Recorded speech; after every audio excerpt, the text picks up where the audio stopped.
رائمنڈ پاکستان مسلم league نون chief organiser Maryam Nawaz Sharif سے 7 نومنتخب Arakan Punjab assembly کی جاتی عمرہ میں ملاقات۔ 8 فروری کے الیکشن کے نتائج کے بعد جوڑ توڑ کا عمل جاری۔ چیف آرگنائزر مسلم لیگ نون مریم نواز سے 7 نومنتخب اراکان پنجاب اسمبلی نے جاتی عمرہ میں ملاقات کی اور مسلم لیگ نون میں شمولیت اختیار کر لی، جس پر چیف آرگنائزر مسلم لیگ نون نے ان کے فیصلے کا خیر مقدم کیا اور شمولیت اختیار کرنے والوں میں سے بہاول نگر سے سہیل خان، سیالکوٹ سے خرم ورک، احمد پور شرکیہ سے شہزادہ گزین، راجن پور سے خضر مزاری، چنیوڑ سے ذوالفقار علی شاہ، پسرور سے رانا فیاض، چنیوڑ سے ثاقب چدر شامل ہیں۔ اس موقع پر مریم نواز نے آزاد امیدواروں کو مخاطب کرتے ہوئے کہا کہ آپ کا فیصلہ پاکستان کی عوام کی مشکلات کے حل کا ذریعہ بنے گا۔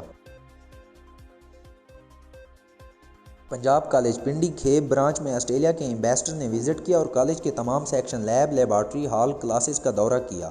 اٹک کی تحصیل پنڈی کھیب آسٹریلیا ایمبیسڈر نے کالج لیبارٹریز وزٹ کیا۔ اس کے بعد پرائز ڈسٹریبیوشن سرمنی میں ایز اے گیسٹ شرکت کی اور پوزیشن لینے والے طلباء و طالبات کو انعام دیے۔ بعد میں پنجاب کالج کے اچھے ماحول اور نتائج پہ تعریفی کلمات کہے۔ ان کے ساتھ رئیس اعظم اور ملک محمد علی خان بھی تھے، جنہوں نے ان کو پنڈی کھیب فتح جنگ کے کلچر اور علاقے کے بارے میں بتایا، کالج کے بارے میں ڈیٹیل دی۔ ساتھ میں پنجاب کالج کے ڈائریکٹر ملک خضر عباس، پرنسپل احسان دانش سمیت کالج کے پروفیسرز اور ٹیچرز بھی تھے۔ یہ وزٹ دراصل ذہین اور لائق طلباء و طالبات کے لیے اسکالرشپ کے حصول کے لیے ایک کوششیں تھیں۔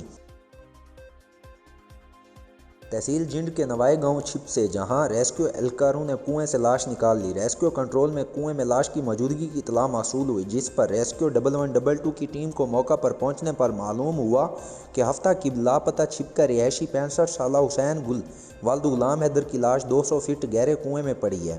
ریسکیو اہلکاروں نے پیشہ ورانہ مہارت سے 2 گھنٹے جاری رہنے والے آپریشن کے بعد لاش نکال کر پولیس کی موجودگی میں لواحقین کے حوالے کر دی۔ اہل علاقہ نے ریسکیو 1122 کی کوششوں کو خوب سراہا۔ ننکانہ صاحب تھانہ فیض آباد پولیس کا ناجائز اسلحہ رکھنے والوں کے خلاف کریک ڈاؤن۔ مختلف کارروائیوں کے دوران 4 ملزمان گرفتار، ملزمان عاطف، فیاض، امین اور ریاض سے اسلحہ برآمد، مقدمات درج۔ ڈی پی او زاہد عزیز کی ایس ایچ او کفایت حسین اور ہمراہ ٹیم کو شاباش۔ ڈی پی او زاہد عزیز کا اس موقع پر کہنا تھا کہ قانون شکنی کے مرتکب عناصر کو کسی صورت معاف نہیں کیا جائے گا۔